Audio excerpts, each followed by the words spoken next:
have my cup of tea, and we are live. Fantastic. Hello, everybody, and welcome back to Unstoppable Life. Happy Saturday. Hi, everybody. Happy Saturday. So, we're still reeling after the amazing episode of last week. We were just talking about it again, having Carter on last week and talking about his amazing way of looking at goals. And I hope you're keeping up with the challenges on the Inspiration Station. Need to go and check those out. So this week, what we will be looking at is the thing between our two ears. Something that everybody's got. It's our brain. And we're asking the question, do you believe that your brain can actually grow stronger like a muscle? Now, when I say that, I don't mean can your brain jump out of your head and go down the gym and start lifting weights and, get stronger. What we are talking about here principally is about how we use our brain to get on and achieve, get on and learn, get on and work towards our goals, and how our brain can help us. We've talked quite a few times already about how our brain can hinder us because it's a crafty little devil. It can introduce all sorts of ideas. But this week we're talking about how we can train our brain. So let's take, and I don't know why I always come back to it. I've never done it in my life. Perhaps I should take it up. Let's take karate, for example. Now, when we take up karate lessons to begin with, well, maybe we're just like a little bit rubbish, and our brains aren't yet in karate mode. We go along, and maybe our movements aren't very precise. Maybe in our kicks and our punches that we're practicing, we might actually end up kicking somebody by accident, or just our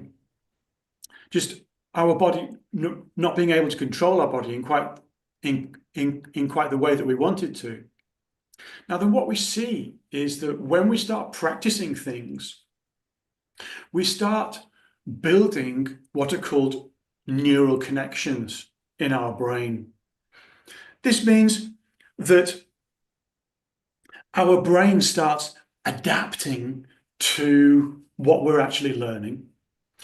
And not only does it start adapting, it starts changing shape on the inside. You can't see what's going on, but the various neurons of which we have trillions of them in our brain, they start reorganizing themselves to be able to use that information that we're doing, that learning that we're doing, to be able to learn better and learn faster and actually, you know, get on with the task that we're doing. In this case, we're learning karate. Now, we've heard it likened before, these neural connections in our brain, liken it, or the actual process of learning, say karate, as forging just pathways in the snow. So imagine you've got a big field of snow. It's fresh snow that's just fallen. I know we're just coming out of the other end of that season at the moment, but everybody can imagine what I'm on about, unless you're from Africa and you've never seen snow before. But equally as much, you can imagine it. And the first time that you walk across the snow, you leave a set of footprints. And if you don't retrace your steps, those footprints, when it snows again, will just cover over, and you'll never even know that nobody will ever even really know that you've trod across the field. But the more that we actually take that path in the snow, the more that we keep on treading the same path, the more the path gets forged into the snow. And it's exactly the same with our neural connections. The more we practice things, the stronger these connections become, and the better we become at doing things. So I am looking at Mo, like wondering what the heck is going on. She looks like she's solving some amazing mathematical Einstein formula. But after that short introduction, what I'm going to do is I'm going to hand over to Mo, and she can try and explain to us all what this befuddling mess of numbers is Going doing on to with us. this crazy math on, report. So, on propaganda. I'm a little bit curious about whether I should turn down my bright, you get to see me so well light. Let's see if I can do that. Get There's a just bit of a splodge in the middle of the board. yeah, Can you see it? I'm gonna Which is, just oh, it's getting a bit better, yeah. at the risk of vanity, I'm gonna turn my light away just a little bit so that there. Yeah, that's Yeah, better. that Perfecto. slightly better. And will this help? No, it doesn't. Okay, so I'll turn the light back around. Actually, I'll turn the light around in just a minute. Now I'm going to have another moment of vanity. So when I get ready to talk about this picture, I'll turn the light away so you can see it a little bit better. So here, I actually didn't just lose my mind and get into one of those like things where the numbers are all expanding on the screen around us. And hey, good news, everybody. We're not having math class this Saturday. So if math is your least favorite school subject, no worries. This is literally here just for an example, because today, that thing that Simon just said to you about your brain, like, did you know that it works very much like a muscle? I've got a story, of course. And I want to tell you about this really great kid that I got a chance to work with in math many, many years ago. His name was Henry. Super great guy, like friendly to all of his classmates, lovely to have in class. And when I worked with this kid, he had some difficulty with math because I don't know, like, I wish I could see you. I wish you could raise your hands and say, sometimes when I bring home my math books and my math problems, my mom and dad are like, what is this new math? It makes no sense to us. This is not what we did when we were kids. I don't know how to help you. I think there are kids all over the world where schools are trying new strategies to try to make math make sense. And it just makes everybody angry because it's frustrating and confusing. So It needs to have I was working with an this. international standard. Yeah, I was working with this really great student during one of the times where we were really trying something new. We were trying a lot of things new. And some of the math made sense to some of us. The majority of the math didn't make sense to a lot of us. And there were a lot of ways to solve problems.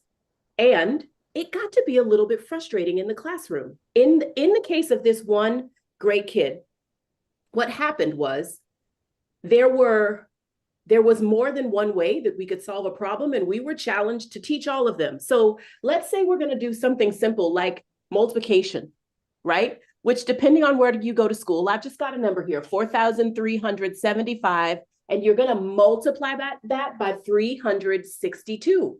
And hey, your mom and dad might say, all right, back in the old days, we did that pretty simple. We just lined the numbers up and we multiplied across and wrote the stuff, multiplied across and wrote the stuff down, and multiplied again and wrote it down. Well, in this instance, we were using, the rectangle method. We were doing area models. There were, lattices that we could draw. There were so many different strategies that were being thrown up on the board to solve the problems. And it would make sense that somebody would get confused. And it would make sense that I would be sitting down after school several times with my student, my friend, who was really quite frustrated. He was such a kind boy. He never acted out or, threw paper balls across the classroom, but you could just see the frustration. And well, quite frankly, the giving up. He was feeling like I don't know how I'm going to be able to do this. I can't get it right. And I'll tell you what was happening with this kid. So I told you we had the lattice method, we had the area model, we had what we were calling the algorithm back then. And sometimes what kids were doing is they were taking one part of the lattice method in their brain with one part of the area model in their brain and one part of the algorithm in their brain. And they were getting them all confused and they couldn't keep the steps straight. And it was so frustrating. So the reason that I bring up this image to help you understand what Simon was just telling us about this feature in our brain, that it works very much like a muscle, is because what Henry and I did was we figured out by just trying each method with me guiding one at a time. So number one, helper was there to help work through the problem. We identified which method made the best sense to him. And it was this method. It was the traditional method. It was the traditional algorithm. So once we knew that the method that he wanted to use and that made the most sense to him was this one, then we made the choice that this is what we're going to focus on. And I, as his very great teacher, gave him that option. Okay, so pat me on the back for recognizing that the kid needed to have an opportunity to make a choice about what was going to work best for him. Once we decided what worked best for him, then what I said is, hey, listen, we're blocking all that other stuff out. I don't even want you to think about that other stuff anymore. Here's what I want you to think about: these steps. And so we turned his math practice into gym exercise. So if you, again, I wish I could see you raising your hands, but if you have a parent who maybe works out at the gym, or if you've had an opportunity because of your age or whatever else where you live to do some kind of gym workout, you know what I mean. When you take that first exercise, especially if it's heavy, or maybe you're doing something in football and it's a new skill, it's not easy at first. You have to do it over and over and over again before it becomes automatic. But eventually that thing that was hard for you to do gets a little bit easier, and then you get to add on the next level of skill, and you get better and better over time. So just like we do in our workouts, when we're physically working out in our sport, or we're working out in the gym, and whatever it is that we're applying ourselves to gets easier and easier the more we do one step at a time. The same thing happened with me and Henry and this process. So I'm gonna turn the light so you can see a little bit better, because what I've got over here is a set of colors. And I just kind of want to illustrate with this problem what it is that we did. I know it's super dark and I apologize for that, but we have the actual problem. And then what we did is I just said, all right, this is what we're doing. We're just going to master the first step. I don't want you to think about this part. So it's like we imagined that wasn't even there. And what Henry and I did was we did this part of the process where we take the 2 and multiply it by this number over and over and over again, with one problem and another problem and another problem and another problem, about 5 times. Okay. So we got our brain, our thinking muscle, we got our brain used to just doing that first step. And once we felt really confident by the 5th time with our brain doing that first step, then we said, all right, what would happen to our brain if we did the first step followed by the second step?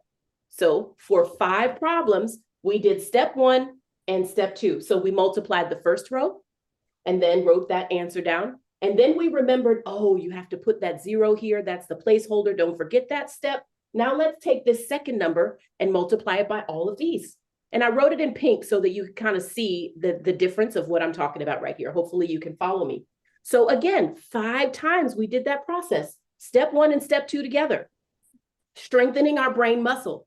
Finally, when it was time for the 3rd step, what we did was we said, okay, we've got 5 times that we've done step 1 and step 2. So now we're going to go back to the beginning of the process, and we're going to do step 1, multiply by the first number. Step 2, remember to put in a 0, multiply by the second number. And step 3, remember to put in 2 zeros, multiply by the third number. We did that 5 times. Guess what happened at the end of the 5th time? My friend Henry magically had no more difficulty remembering the steps. We took out all of the distractions.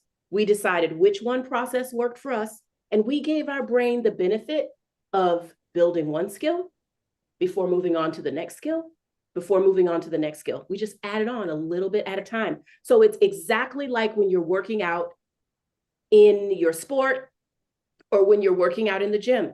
Your coach doesn't give you the toughest drill on your first day. And the drill that they give you on your first day is tough, but it's not as tough as the ones that you'll be doing by the end of the season. If you're following me, like if you play football, the things that they have you do on the first days, you're dribbling, you're shooting, you're doing the things that you're doing. By the end of the season, you're like, whoa, I didn't even know I would be able to do all of these things. Look at how fancy I am now. So what you did was you exercised your physical muscles in your body over time, adding on skill after skill. We do the same thing with our brain. Okay. So Simon talked about pathways in the snow. What was the pathway in the snow with this example? It was doing the exercise one time and then doing it again 4 more times. Just doing this first step and then telling ourselves, that's good. High five. Good job. And then adding on the second part of the process, we're reinforcing that pathway in the snow. It's like, okay, I got this. And then telling ourselves, good job. And then again, starting from the beginning, going through this process.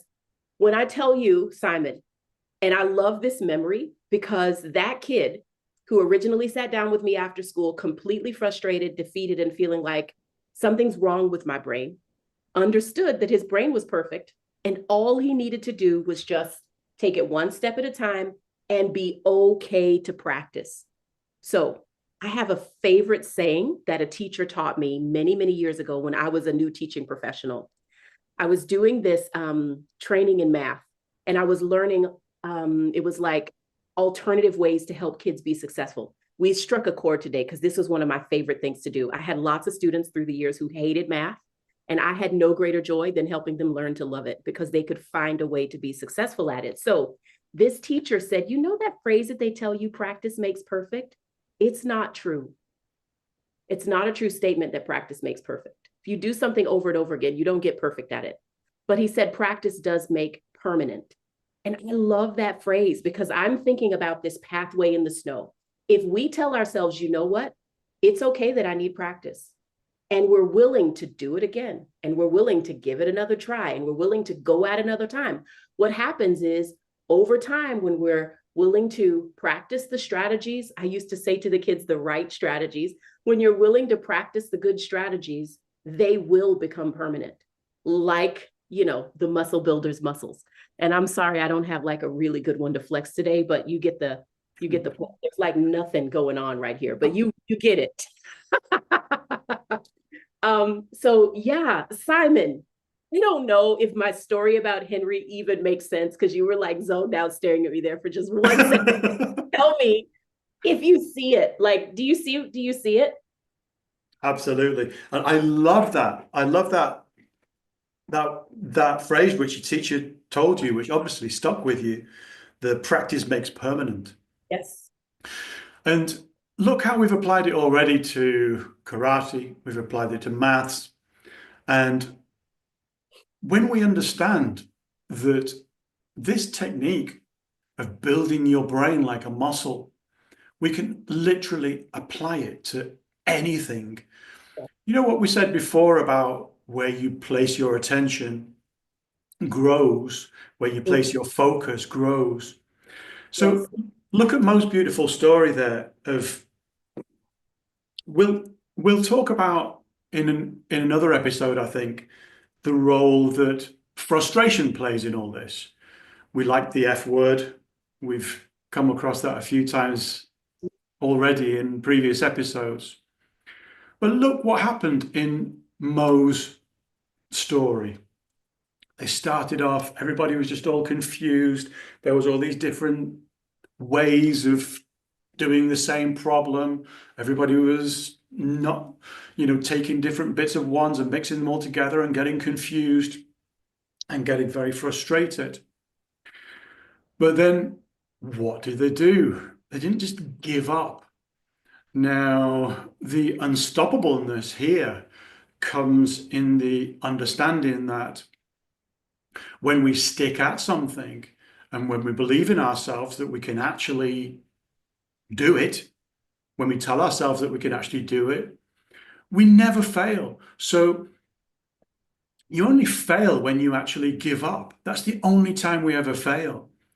And if we just keep going, just like in Mo's example, we start looking at all the different ways of doing it and trying again. And perhaps it feels like we're not getting anywhere. But then perhaps over a bit a bit longer of a time, we start getting clarity and we start seeing things a bit clearer. And that's when these pathways in the snow are getting stronger. And look what happened when they bust through that frustration.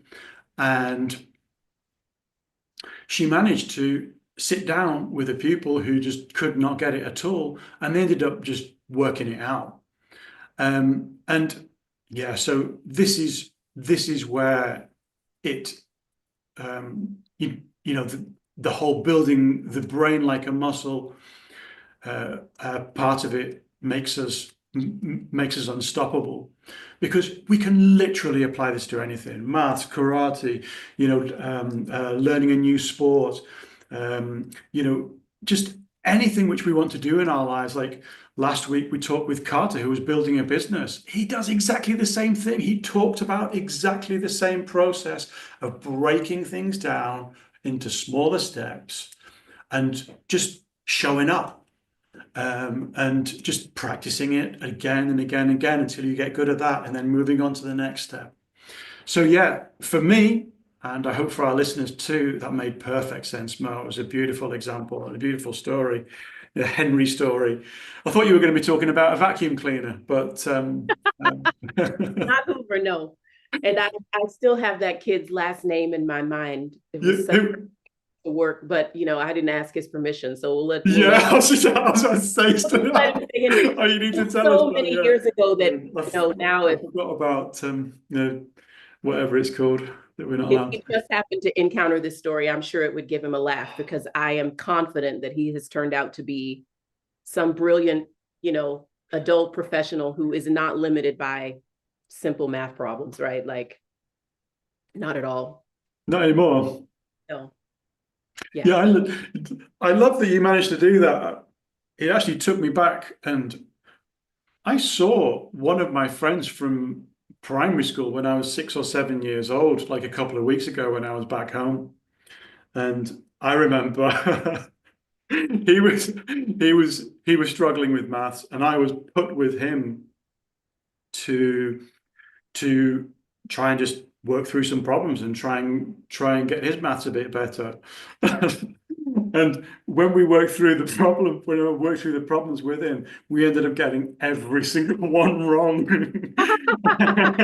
So perhaps I should have used your technique, Maybe. of breaking it down into smaller steps. And It just is so interesting though to add to this story, Simon, that when I was Henry's age, okay, so when I taught Henry, he was a fourth grader. Here in the US, that's about age 9 going to on 10, depending on what year it is. And when I was Henry's age, I was plagued with math. I wanted desperately to be a good, the favorite student who had the answers fast and got the answers right. And I was literally tortured with math. I had the most invincible attitude about it. I wasn't going to quit. I was going to figure it out. I would not be defeated. But man, I had some days where I thought, this brain does not do math. Can I tell you when I had my math breakthrough? tell us when you had your math breakthrough. I was in college, Simon.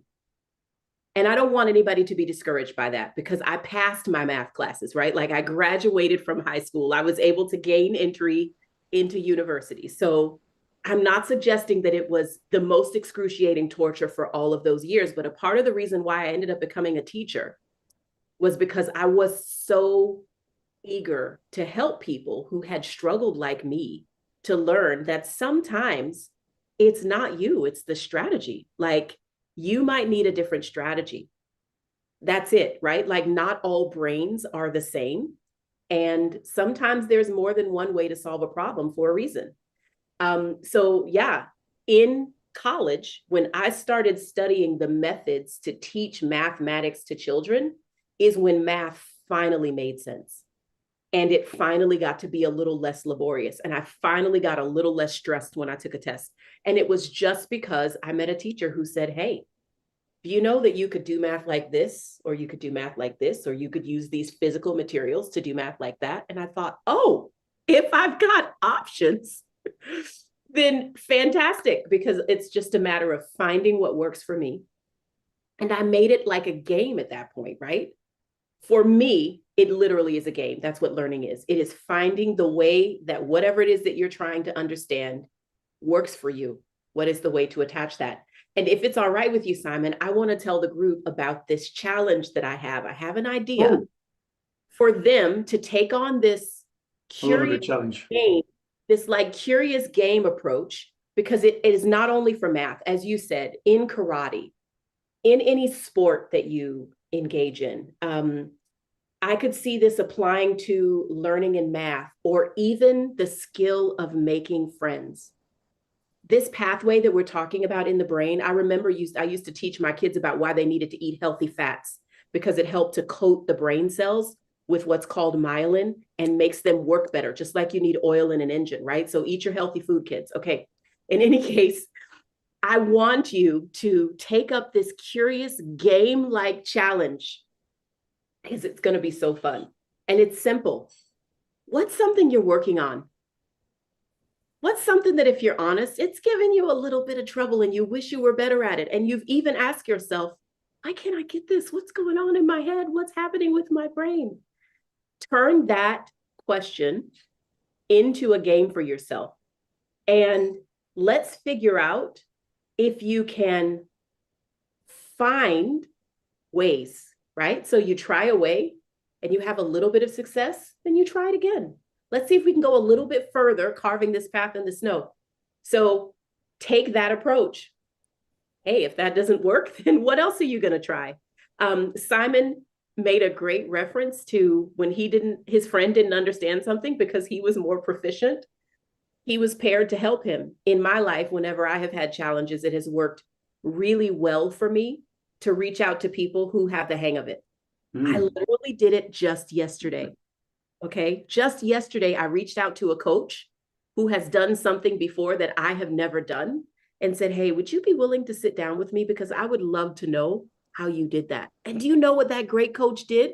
That great coach said, sure, I'd be happy to.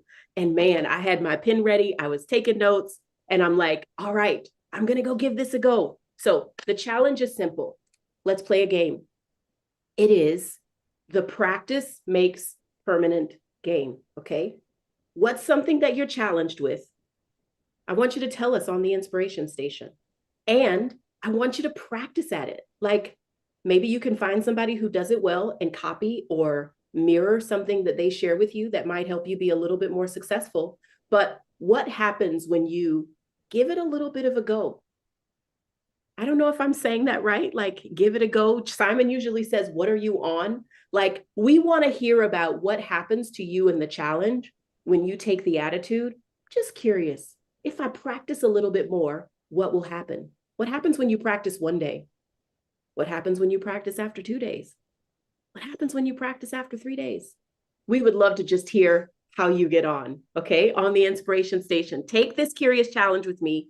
Play the game of practice makes permanent, and let's see what happens. Love what do you that. think about that, Simon? Love that. Love that. So listen, guys, it's about being creative. So it's not just about focusing and getting stuck and just trying to kind of battle our way through. It is about taking a step back, taking a few deep breaths, and just becoming a bit creative, a bit curious about, are there any other ways? Is there somebody who might be able to help me? I love that. Yeah, opening it right up there to you don't have to always just try and work everything out by yourself.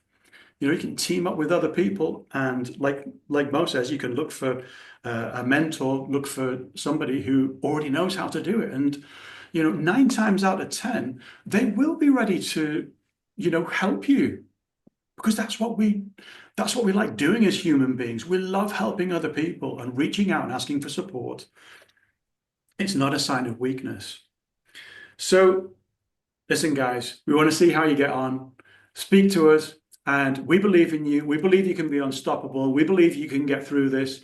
We believe that you can, take on the challenge that you have at the moment, and you can work through it, and you can practice, and you can get better, and you can build that brain muscle that we were talking about. Yeah. So be bold, be brave, be unstoppable, and we'll catch you next week, guys.